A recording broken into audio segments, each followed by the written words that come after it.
The bone-chilling New York winter greeted me at the prison gates while my husband, Julian, toasted champagne under the Maldives sun.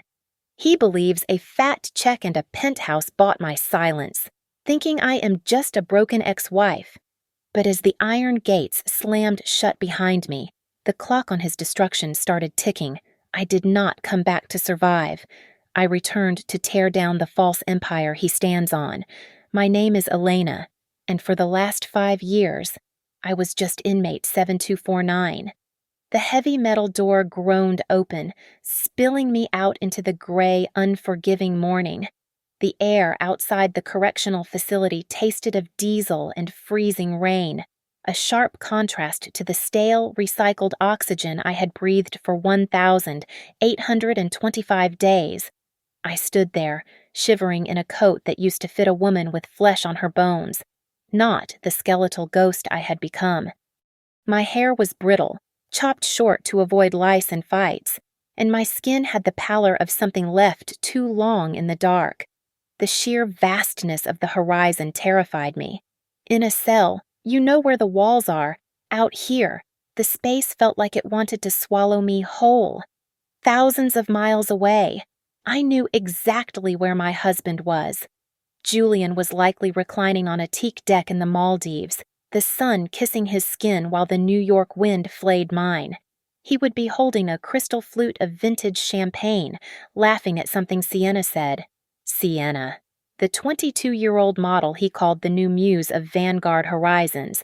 She was living the life I built, sleeping in the bed I paid for, while I rotted in a cage for a crime Julian committed. I was the loving wife who took the fall for embezzlement to save his brilliant career. He was the grieving husband who moved on before the judge even banged the gavel. A sleek black sedan glided through the slush, looking violently out of place against the drab concrete of the prison lot. The window rolled down, revealing Marcus, Julian's personal attorney. He did not get out to open the door for me. He barely looked at me, his nose wrinkling as if the stench of the cell block was leaking through the glass. To him, I was a loose end, a stain on a pristine balance sheet that needed to be wiped away. I walked to the window. Marcus thrust a thick manila envelope and a heavy brass key toward me. "Take it," Marcus said, his voice flat. "There is $50,000 in cash in there, and the key is to a penthouse on the Upper East Side. The lease is paid for 2 years. He paused, looking at his manicured nails. "Julian has a message. He says, 'Stay hidden, don't cause trouble, and enjoy this compensation. He wants you to live a quiet life.' Elena." The bile rose in my throat. I remembered the courtroom 5 years ago. I remembered Julian gripping my hand, his eyes wet with fake tears, whispering that he would wait for eternity, that he would fix this. He had played the victim so well. Now, he was celebrating my release not because he wanted me back, but because double jeopardy laws meant he was finally, truly safe. He thought I was a broken thing he could discard with a payoff. I looked at the envelope, then at Marcus. I did not reach for it. My hands remained buried in my pockets. I stared at him with eyes that had seen things in the showers and the mess halls that a man like Marcus could not imagine. I felt dead inside, cold and hollow, but in that hollow space, a fire was starting to burn. "I don't want it," I said, my voice raspy from disuse. "Don't be stupid. Elena," Marcus snapped. "You have nothing. You are a convicted felon with 0 job prospects. Take the damn money. Tell Julian." I leaned in closer, letting him see the emptiness in my gaze. "Tell him. This debt isn't paid with money." I turned my back on the luxury car and the life it offered. I walked toward the bus stop where the families of other inmates huddled. I blended in with the tired, the poor, and the broken. I had a destination, a crumbling tenement in the Bronx where a former cellmate had arranged a room for me. It was a rat hole, but it was off the grid, half a world away, in the turquoise waters of the Indian Ocean. Julian's phone buzzed on the side table. He picked it up, squinting against the sun. It was a notification from the Vanguard Horizons main server. "System error. Unauthorized access detected. Protocol Omega initiated. He frowned, swiped the notification away, and tossed the phone back down. He assumed it was a glitch, a minor technical hiccup in the massive empire he ruled. He had no idea that the mechanism I had buried deep in the code 5 years ago, dormant and waiting for the exact moment of my biometric release processing, had just woken up.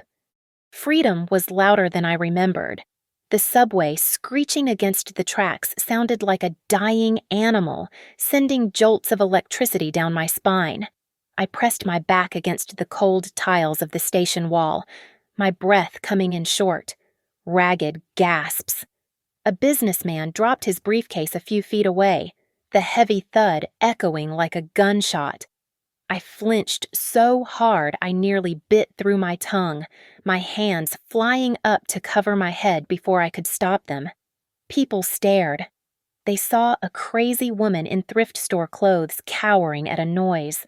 They did not see the reflex carved into me by 5 years of survival. The memories washed over me, unbidden and violent. I was back in the showers at the correctional facility. The water was freezing. 3 women cornered me, their faces twisted with a righteous hatred fed by the tabloids. "You stole from orphans." One had spat, grabbing a fistful of my hair. "You bought shoes with cancer fund money." That was the narrative Julian and Sienna had spun. They had planted the evidence so deep that even the jury believed I was a monster. In prison, a thief is low, but a woman who steals from dying children is a target. I took every kick, every blow to the ribs, protecting the secret that would eventually destroy the man who put me there. I never screamed. I just memorized the pain. High above the grime of the city, Julian was back in his office at Vanguard Horizons. His skin held the golden bronze of the Maldives, a stark contrast to his crisp white shirt. He swirled a glass of aged scotch, looking out at the skyline he claimed to have shaped. He was waiting for Marcus to confirm that I was gone. A ghost paid off to haunt someone else. She didn't take the money. "Julian," Marcus said, standing uncomfortably near the door. Julian spun his chair around, his brow furrowing. "What do you mean she didn't take it? Everyone has a price. Offer her another 50,000. "It's not a negotiation," Marcus replied, loosening his tie. "She is still in the city. In fact, my investigator found her employment record this morning. She is working the night shift as a cleaner." Julian laughed. A cruel, barking sound.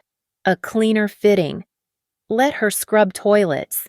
"She is scrubbing toilets at Apex Architecture," Marcus added quietly.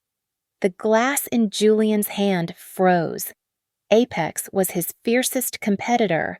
Why there?" Julian stammered, his knuckles turning white around the crystal. "I don't know. But she has access to their trash, their shredders, and she is right across the street from us." Julian slammed the glass down, whiskey splashing onto the mahogany desk. It was not just her proximity that terrified him, it was her mind. The world hailed Julian as a visionary architect, the genius behind the Helios Museum and the Sky Bridge. But he knew the truth. He had not drawn a single line of those blueprints. I did. I was the ghost in the machine, the silent partner who sketched until dawn while he networked at galas. If I started talking, if I picked up a pencil and showed the world who really owned the style of Vanguard Horizons, he would be finished. "Get her out of there," Julian hissed, his voice dropping to a dangerous growl. "I don't care how. Evict her from her rat hole. Threaten her boss. Make the city unlivable for her. I want her gone. Marcus, gone." While Julian panicked in his ivory tower, I was sitting in a dim internet cafe 3 blocks from my tenement. The air smelled of stale coffee and ozone. I logged into a secure encrypted server using a password I had memorized the day I realized my husband was a traitor. Before the raid, before the handcuffs. I had scanned the original financial ledgers, the ones that showed exactly where the charity funds went. Not to my shoes, but to Julian's offshore accounts and Sienna's jewelry. I selected a single file. It was a bank statement from 6 years ago, innocuous to the untrained eye, but a smoking gun to a forensic accountant. I attached it to an email addressed to a notorious independent auditor known for destroying corporate reputations. Happy anniversary. Darling, I whispered to the screen. I hit send. The next morning, I sat on a park bench, eating a cold bagel. I watched the digital ticker tape on a building across the square. Vanguard Horizons. The stock was usually a solid green arrow pointing up. Today, it flickered. A rumor had started. A whisper of irregularity. The stock dipped by 2%. It was barely a scratch on his armor, just a hairline fracture in a perfect porcelain vase. But I watched that red number with a cold, terrifying satisfaction. It was not enough to kill him. Not yet. But it was enough to let him know that the ghost was real. And she was coming for him. The atmosphere inside the executive suite of Vanguard Horizons was toxic. Sienna, now the vice president of creative design, was crumbling under the weight of a title she did not earn. The latest reviews for the erratic, disjointed skyscraper project in Dubai had just come in, calling the design soulless and mechanically derivative. She was pacing the floor in her stilettos, her face flushed with a rage that masked her insecurity. I heard later that she had thrown a tablet at a junior architect, screaming that he did not understand her vision, when in reality, she had no vision to understand. She was a parasite who had killed the host and was now starving. I was scrubbing the marble floor of the Apex building lobby when I heard the click of expensive Italian leather shoes approaching. I did not look up. I knew that stride. Julian stopped directly in front of me. I kept scrubbing, the circular motion of the rag hypnotic and dull. Elena, his voice wavered slightly. I slowly rose to my feet. I made sure he saw everything. I wore no makeup to hide the gray circles under my eyes. My hands, once smooth from handling drafting pencils, were red and calloused from bleach and harsh detergents. But it was the jagged, raised scar running down the left side of my neck that made him flinch. It was the souvenir from a night in cell block C when I decided a sharpened toothbrush was a better option than another day in hell. I survived, obviously, but the mark remained as a map of my pain. My God, Julian whispered, his face paling. You look like a corpse. I am what you made me, I replied, my voice devoid of inflection. He stepped closer, the smell of his expensive cologne making me nauseous. He put on his mask of benevolence, the same one he wore when he charmed the board of directors. This isn't right. I can't have my wife, my ex-wife, living like an animal. Look, the media is starting to sniff around. It looks bad for the company if you are destitute. Come back to Vanguard. We have a position in the archives, basement level.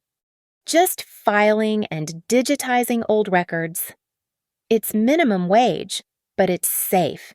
It's a way to start over. He thought he was being generous.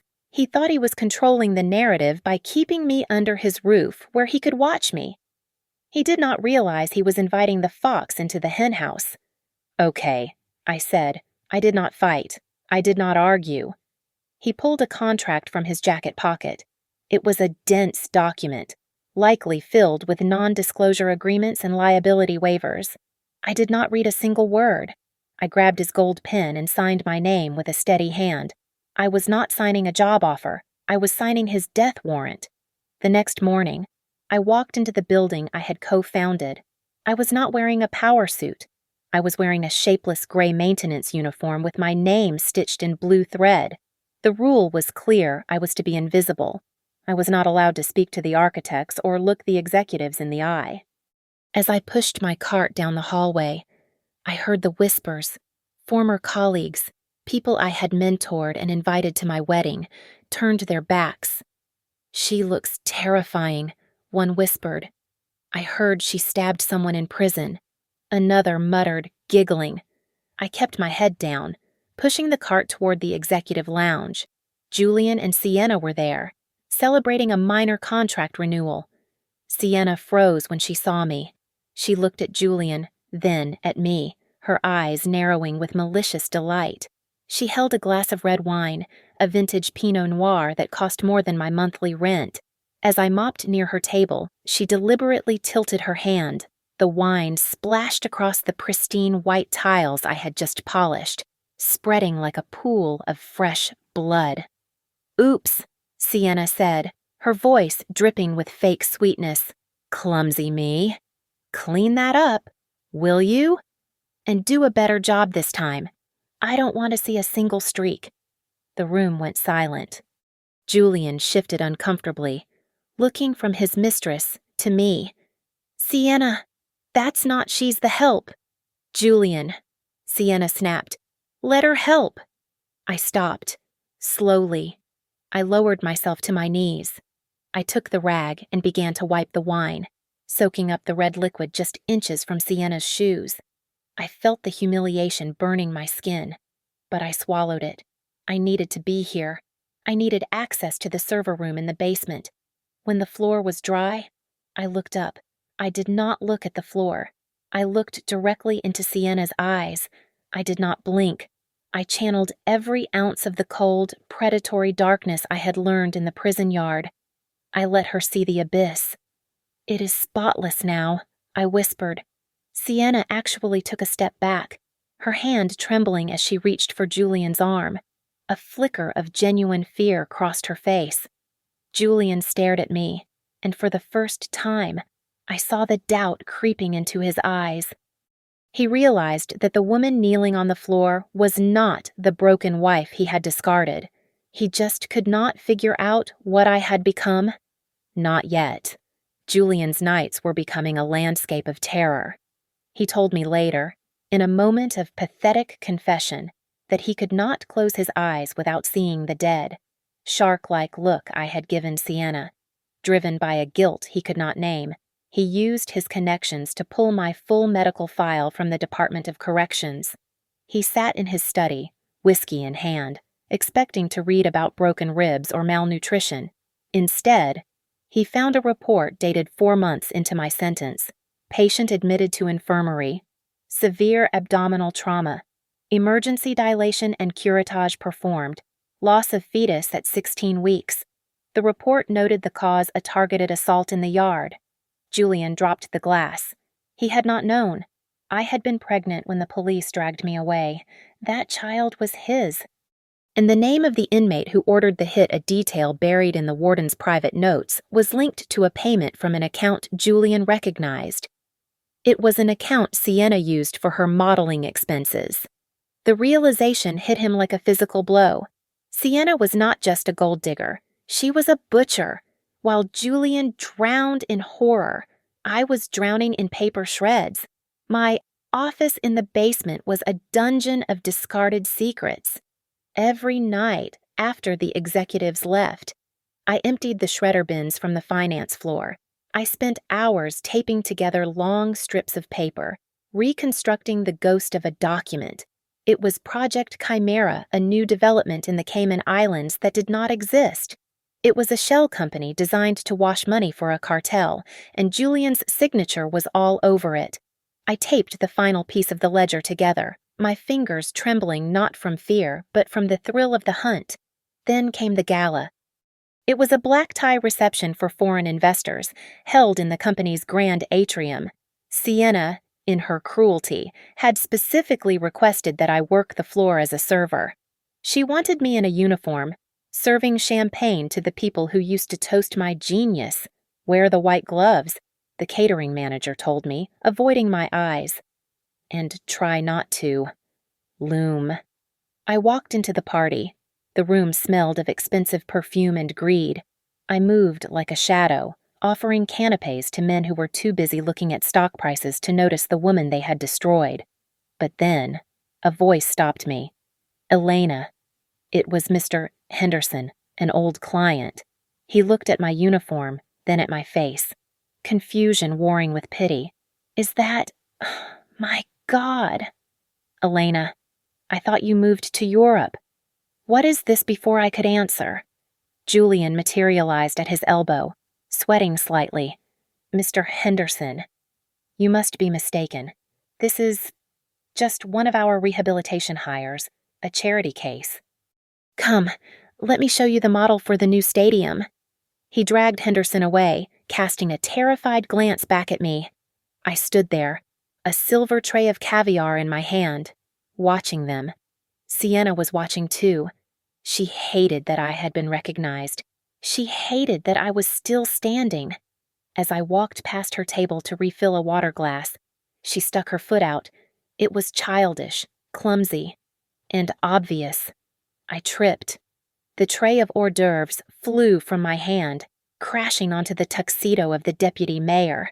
Crab cakes and sauce splattered across his silk lapel. The room went dead silent. The music stopped. "You clumsy idiot," Sienna shrieked, playing to the crowd. "Look what you did. You ruin everything you touch." She expected me to cry. She expected me to apologize and scurry away like a frightened rat. Instead, I slowly straightened my spine. I brushed a crumb from my sleeve. The room was holding its breath. I turned my head and locked eyes with her. The silence stretched, heavy and suffocating. "You are still as bad at acting," I said, my voice low but carrying clearly across the quiet room, "as you were the day you forged my signature." Sienna's mouth opened, but no sound came out. The color drained from her face. Julian froze, the blood rushing in his ears. I did not wait for a response. I turned and walked toward the kitchen, leaving the chaos behind me. I had fired the first shot in public, and the war was no longer in the shadows. Julian dragged me out through the service entrance, his grip tight enough to bruise, but his hand was trembling.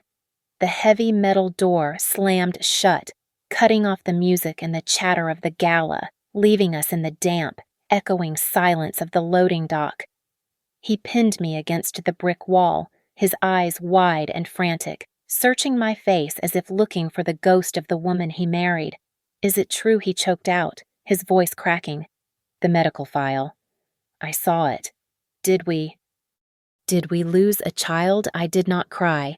Crying was for the woman I used to be, the naive architect who thought love was enough to build a foundation on. I looked at him with dry, arid eyes and let a small, cruel smile touch my lips. "Lose."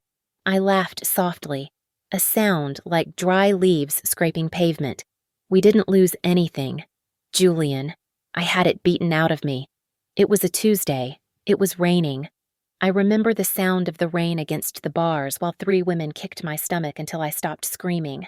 I lay on the infirmary floor for 6 hours before a doctor came.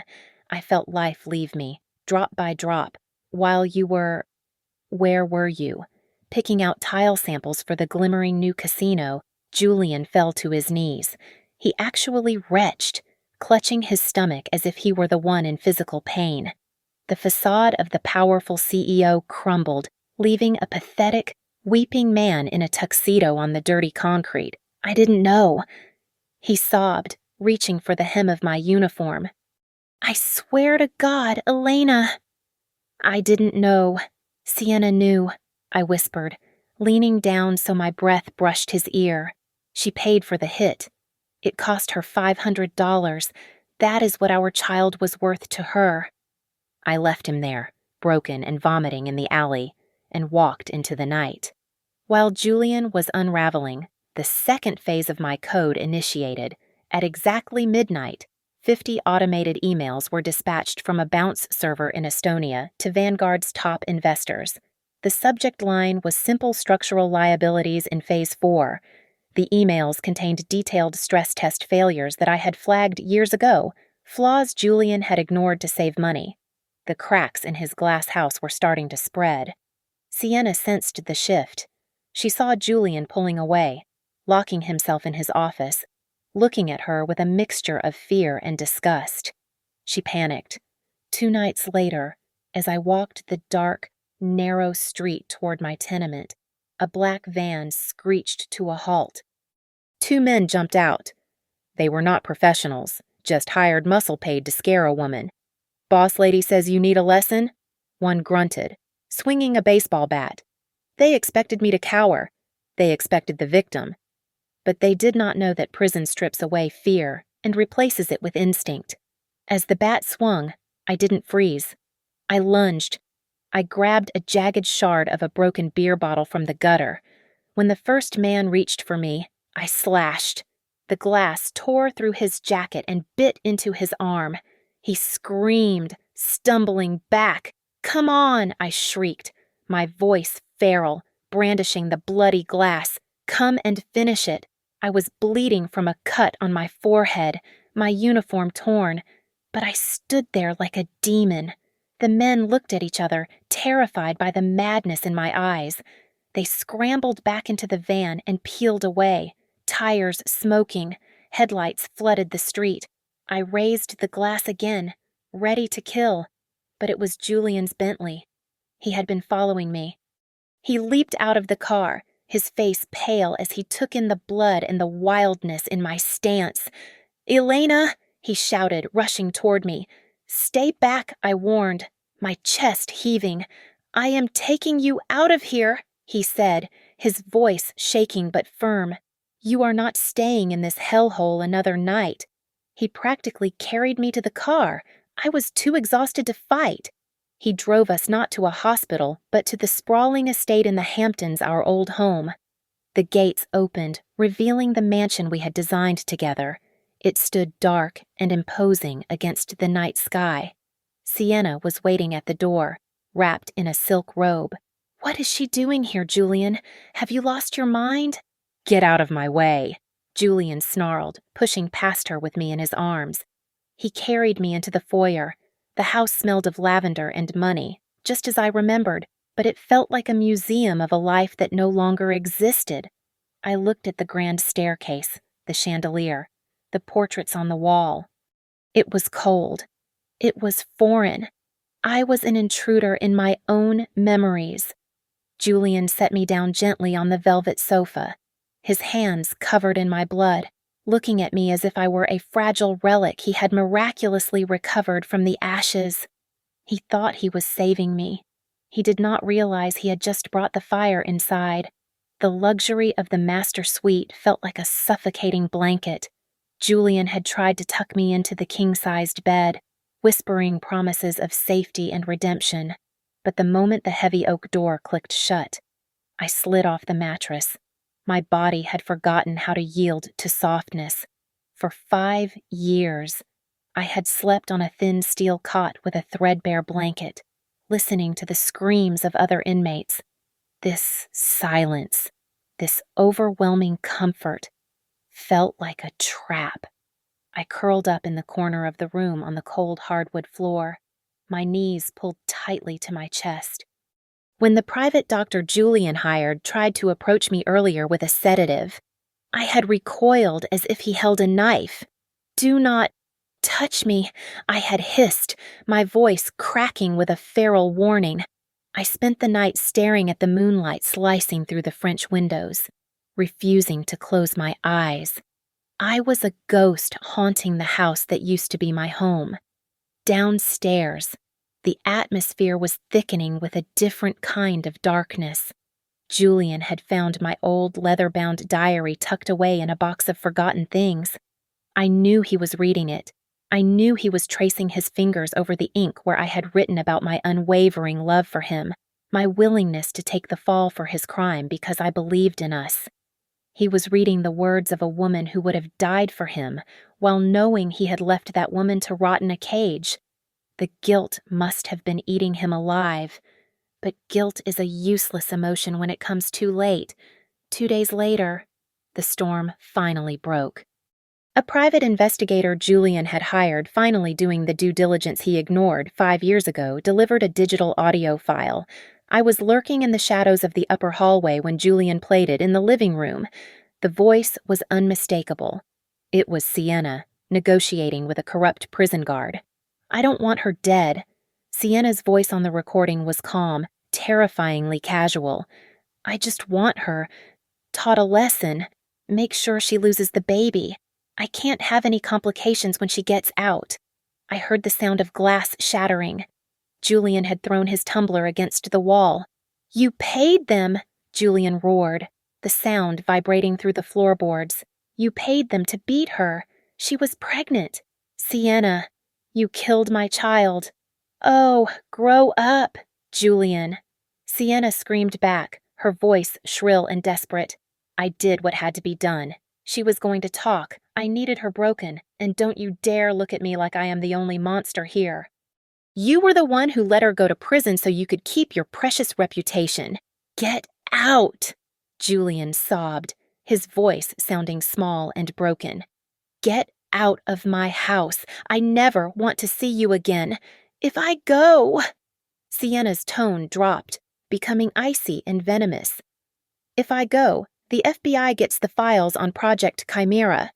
You think I didn't keep copies. I know where the money comes from.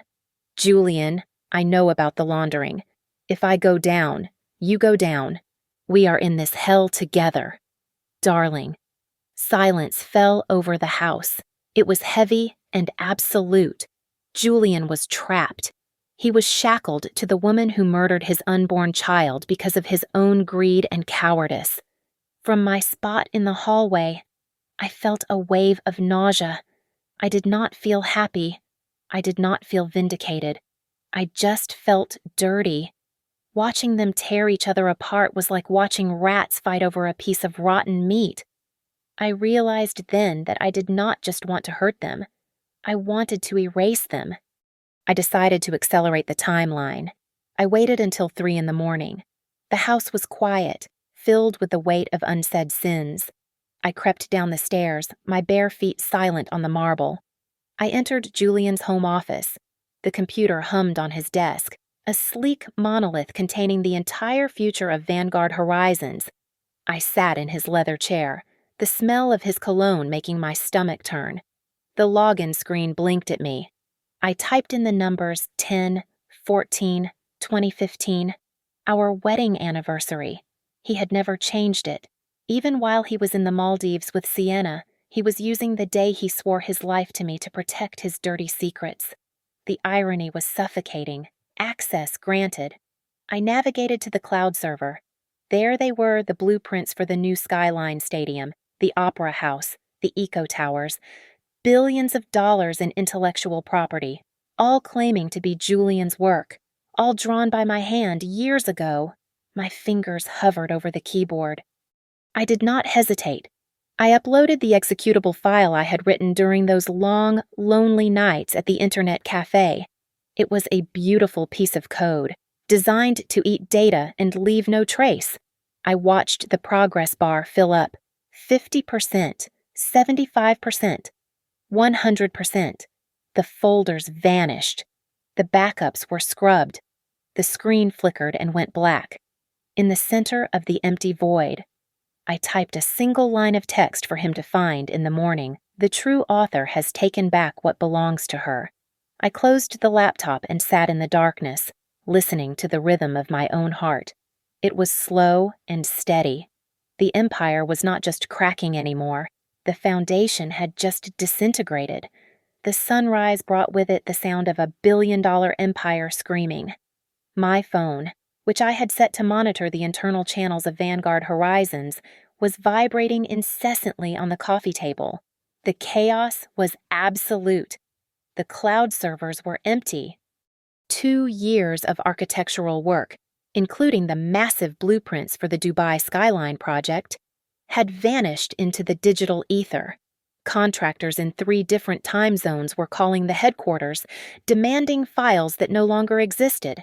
The panic was palpable even from miles away. Julian stormed into the living room, his face gray and unshaven. He did not look like a CEO. He looked like a man watching his house burn down while he was still inside it. He knew exactly who had done it. He knew because the only person capable of dismantling his work with such surgical precision was the person who had built it. He could not call the police. He could not explain to the authorities that his ex-wife had deleted files he claimed to have authored, because that would require admitting he had never drawn a single line of them. He stopped in front of me, his hands shaking violently. I sat calmly on the sofa, sipping tea, watching the morning news on mute. You destroyed it all? Julian whispered, his voice cracking under the weight of his disbelief. The stadium, the opera house, everything is gone. Do you have any idea how much money we just lost? It was never yours to lose, I replied, not bothering to look away from the television. Julian crumbled. He dropped to his knees on the expensive Persian rug, crawling toward me until he was at my feet. He grabbed my hands, his palms sweating. Elena, please, stop this. I can't breathe. I will give you half the company. I will give you everything. I will leave Sienna today. I will spend the rest of my life making this up to you. Just, please, undo it. Bring the files back. I looked down at him. This was the man I had worshipped. This was the man I had gone to prison for. Now, he was just a pathetic creature begging for his life. I pulled my hands away from his grasp as if he were contagious. Your remorse is as cheap as your love, I said, my voice flat and final. Before he could answer, his phone buzzed, then mine, then the landline. It was a symphony of destruction. I picked up the remote and unmuted the television. The headline was flashing in bold red letters, Vanguard VP accused of abuse and corruption. The evidence I had sent to the press, the testimonies from former assistants she had assaulted, the recordings of her bribery, the dark history she had buried was now public record. Social media was already devouring her. Brands were issuing statements dropping her contracts. Sienna was not just fired, she was incinerated. Suddenly, the front door crashed open. Sienna stood there. She looked deranged. Her designer dress was torn, her mascara smeared across her face like war paint, and her eyes were wide with a murderous insanity. She had lost her fame, her money, and her future in the span of 1 hour. She held a long, silver carving knife in her hand.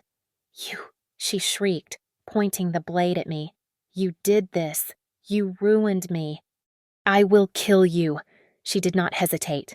She lunged across the room, screaming like a banshee. I stood up, ready to fight. But Julian moved first. Whether it was instinct or guilt, I do not know. But he threw himself between us. Sienna. No, Julian shouted. The sound of the blade hitting flesh was a dull, sickening thud. Julian gasped, his eyes going wide. The knife buried itself deep into his left shoulder.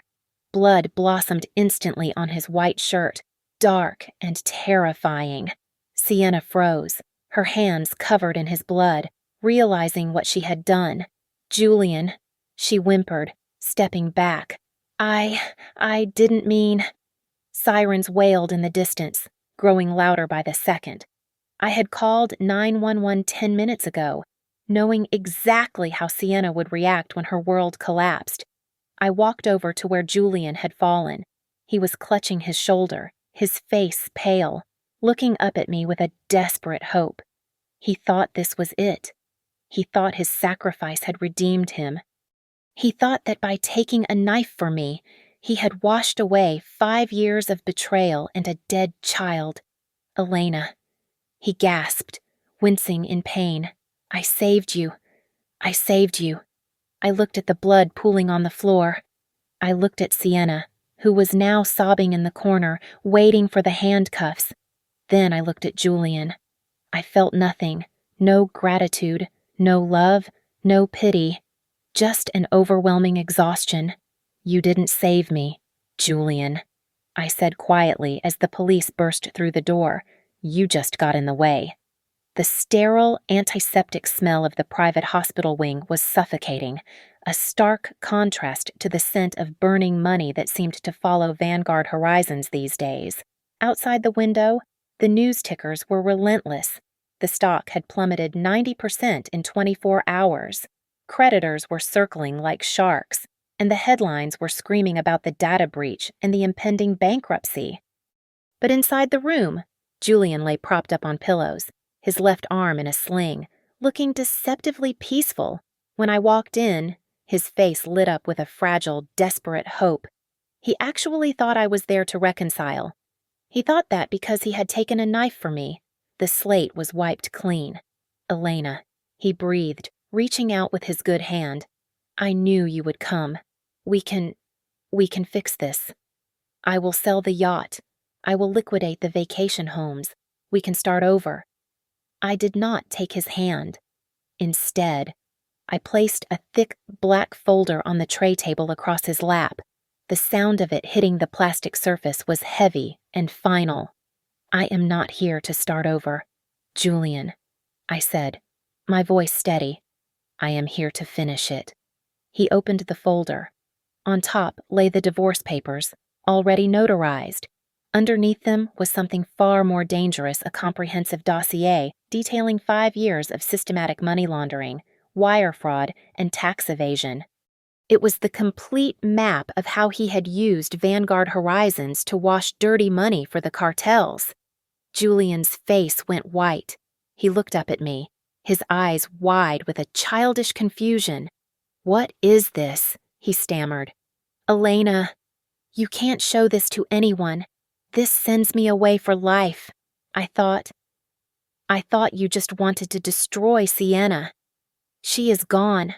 Why are you doing this to me? You thought I was just a jealous ex-wife, I asked, leaning against the foot of the bed.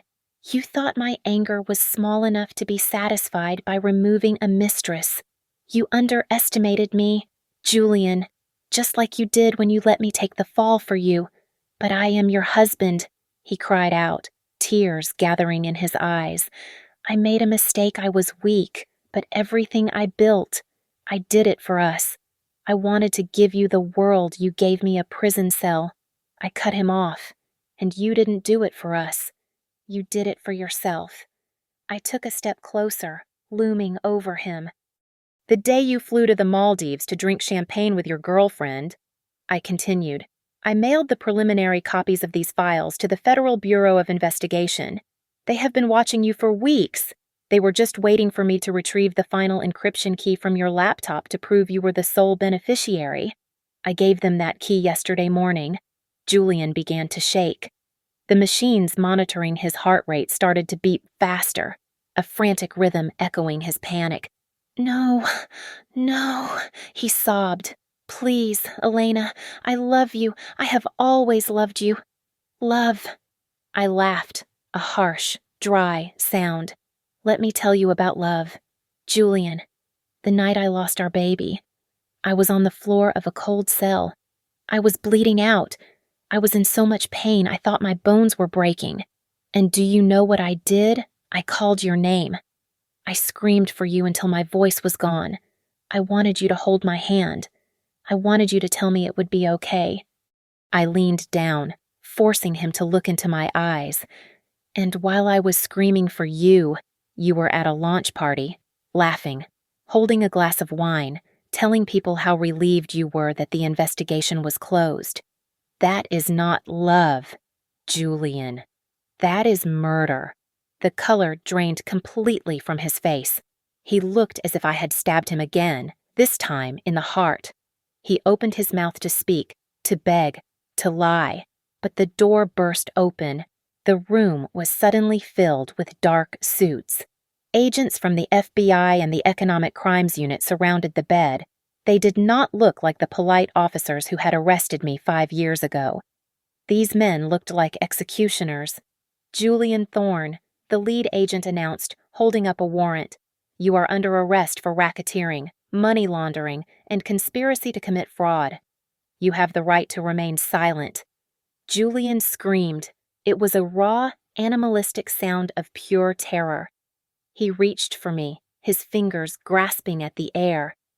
Elena, don't let them take me. Elena, please. I picked up the pen from the bedside table. Calmly, deliberately. I signed the last page of the divorce decree. I did not look at the agents. I did not look at the handcuffs clicking around Julian's wrists. I placed the signed document gently on his chest. right over his beating heart. "Goodbye, Julian," I whispered. I turned my back on him. I walked out of the room, his screams of Elena chasing me down the hallway. But they sounded distant now, like a nightmare fading in the morning light. I did not look back.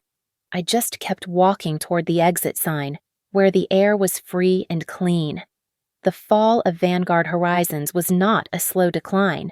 It was a demolition. Within 3 weeks, the glass monolith that Julian had called his legacy was wrapped in yellow caution tape.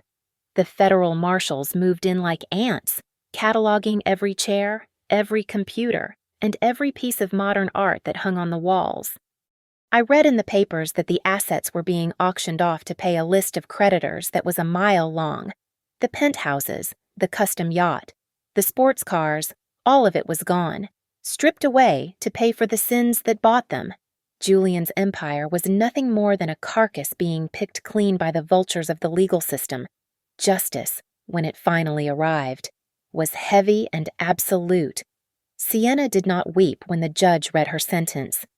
She just stared at the wall, a hollow shell of the arrogant girl who had spilled wine on my shoes.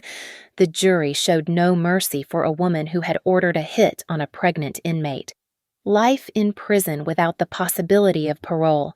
She would die in a cage, aging within concrete walls just like the ones she had tried to bury me in. Julian fared little better. He received a sentence of 20 years in a federal penitentiary. It was less than Sienna, but for a man like Julian, it was an eternity. He had lost his fame, his fortune, his freedom, and the 2 women who had defined his life. He was now just another number in the system, inmate 4920, a fallen king with no kingdom and no subjects. I stood across the street on a gray Tuesday morning, watching a crane lower the massive silver letters of the company name from the facade of the building. One by one, they were unhooked and dropped onto a flatbed truck. I waited for a surge of triumph. I waited to feel the rush of victory that movies promise you at the end of a revenge story. But as the last letter clattered onto the metal bed, I felt nothing. There was no fanfare, no golden light breaking through the clouds, just a vast, echoing emptiness inside my chest. The monster was dead, but the scars he left were still etched deep into my skin. I reached into my pocket and pulled out the platinum band I had kept hidden for 5 years. My wedding ring. It was heavy, cold, and worth more than most people made in a decade. I walked to a pawn shop 3 blocks down. I did not haggle. I took the stack of cash $12,000 and walked straight to a small office in the Bronx. It was a non-profit organization that helped women reintegrate into society after prison. I placed the thick envelope on the desk of the stunned receptionist. "Take this," I said softly, my voice barely rising above the hum of the street outside. "Use it to buy someone a suit for an interview. Or a warm coat. Just help them start over." The nightmares did not stop overnight. I still woke up sweating, hearing the clang of cell doors or the screams of the yard. But the intensity had faded. They were like distant thunder now, no longer a storm directly overhead. I was learning how to inhale without expecting the air to be sucked out of the room. I was learning to walk down the street without checking my reflection in every shop window to see if I was being followed. On a windy afternoon, I took a bus to a quiet cemetery on the edge of the city. I had purchased a small plot, an empty grave for a body that never existed outside of my womb. There was a small stone marker with no name, just a date. I knelt in the grass, the damp earth soaking into my jeans, and placed a single white lily on the stone. I did it.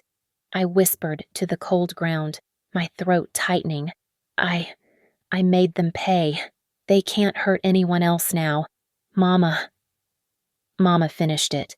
I stayed there until the sun began to set.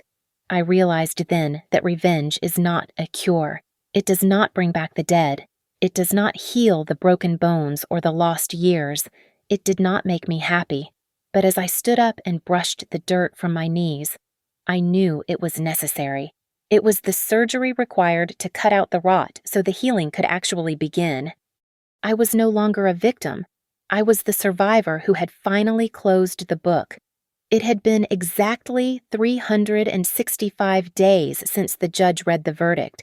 The drive to the federal correctional facility was long and quiet, the road winding through barren fields that mirrored the landscape of my past.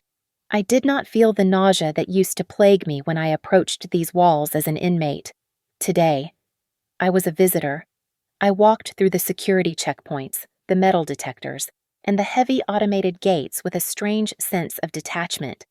I knew the rhythm of this place, the smell of industrial cleaner and stale despair, but it could not touch me anymore.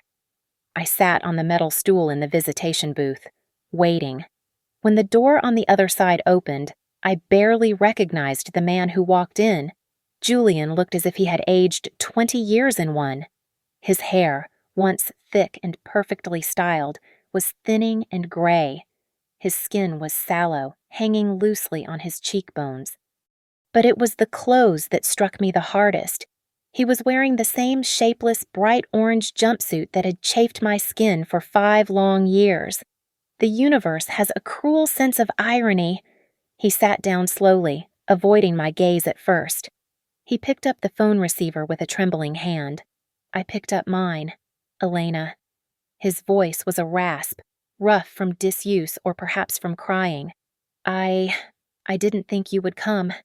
You used your one emergency request, I said, my voice even and calm. I came to hear what was so urgent. He looked up then, meeting my eyes through the scratched, dirty plexiglass. His eyes were swimming with tears, rimmed with red. He looked small, the titan of industry, the man who wanted to build the tallest towers in the world, was now just a number in a cage. I have had a lot of time to think, Julian whispered, his voice cracking, about us, about the baby, about everything, the silence in here. It forces you to remember. He pressed his forehead against the cold glass, closing his eyes. Tell me the truth, Elena. I need to know. Did you ever have even a moment where you thought about forgiving me just 1 second? Please. I looked at him. I searched inside myself for the rage that had fueled me through the cold nights, the hatred that had sharpened my mind like a blade. It was gone. The fire had burned itself out, consuming everything in its path, and now there was only ash. Cool, silent ash.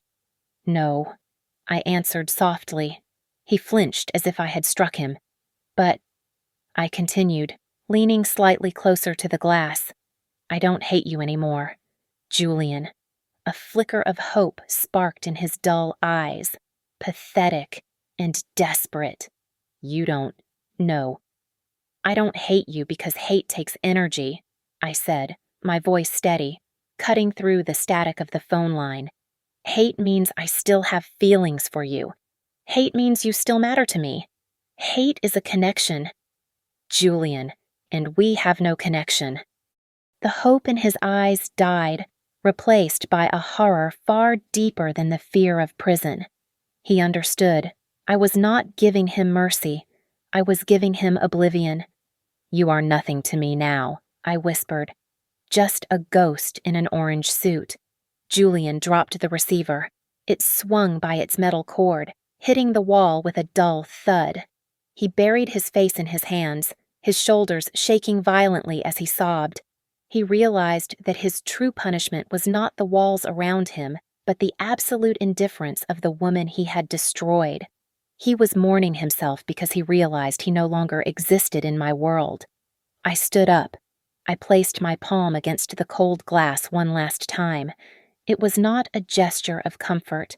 It was a boundary. Elena is dead, I said to the weeping man who could no longer hear me. The person standing in front of you is a stranger. I hung up the phone and walked out of the booth. The heavy steel door slammed shut behind me with a thunderous clang. 5 years ago, that sound meant the end of my life. Today, it sounded like a heavy period at the end of a long, terrible sentence. I stepped out of the facility and into the courtyard. The sky had turned a stark, brilliant white. Snow was beginning to fall, large flakes drifting down to cover the gray concrete in a pristine blanket. The air was biting cold, sharp enough to sting my lungs, but it felt incredibly fresh. I took a deep breath, filling my chest with the winter air. It did not smell of bleach or prison food. It smelled of clean ice and silence. I buttoned my coat and started walking down the long road leading to the bus stop. I did not look back at the guard towers. I did not look back at the small window where I knew Julian was watching me leave. I walked alone. There was no one waiting for me at home, no husband, no child to hold.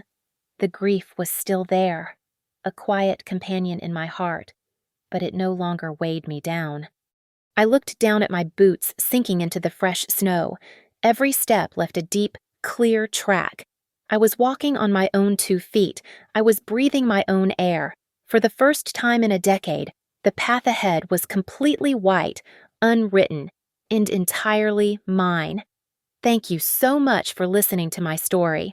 I would love to know where you are tuning in from today, so please leave a comment below telling me which country or city you are in so we can connect and share our thoughts.